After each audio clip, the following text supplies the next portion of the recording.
Und ich freue mich erstmal hier zu sein bei euch. Ich hoffe, ihr habt eine schöne Nightmare Night gemeinsam hier in Bobeck. Und ja, als ich mir überlegt habe, was ich hier vorführen soll, was ich für eine Performance machen soll, kam natürlich der erste Gedanke, das bekannteste meiner Runde nachzumachen, oder nochmal nachzumachen, das Glaswasser in Wein zu verwandeln. Dann ist mir aber eingefallen, dass das eigentliche Wunder von mir, also von Jesus, war ja eigentlich, wie er die Menschen jetzt geheilt hat. Und dass er jetzt nach Hunderten von Jahren später immer noch die Leute dazu bewegt, sich nicht gegenseitig umzubringen. Oder was man so in der Kirche macht, weiß ich nicht mehr genau. Auf jeden Fall habe ich mir gedacht, okay, erzähle ich davon was, erzähle von Jesus wegen und was er für eine Bedeutung für die Menschheit hat.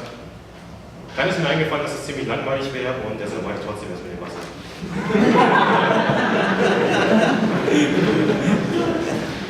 So.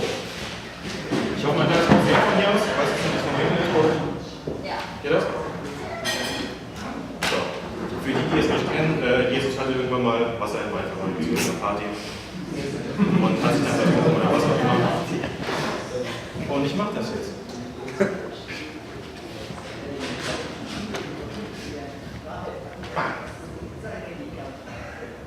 Ich hätte nicht gesagt, dass es Rotwein sein soll.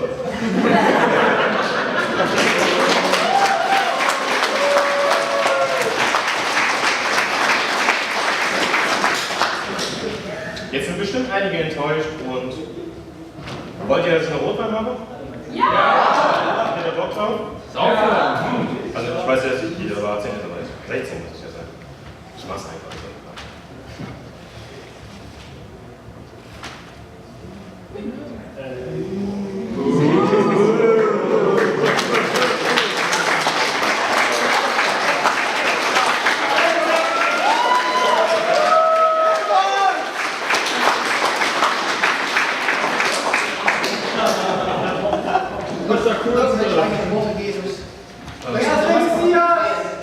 Ich würde mich bei meiner Freundin bedanken wollen, weil sie dafür verantwortlich ist, dass dieses Kostüm überhaupt entstanden ist, weil ich nähtechnisch absolut unbegabt bin.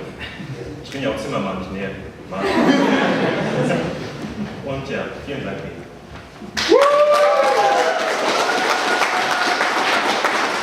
Happy Birthday, Jesus! Schmecken lassen? Dankeschön. Okay.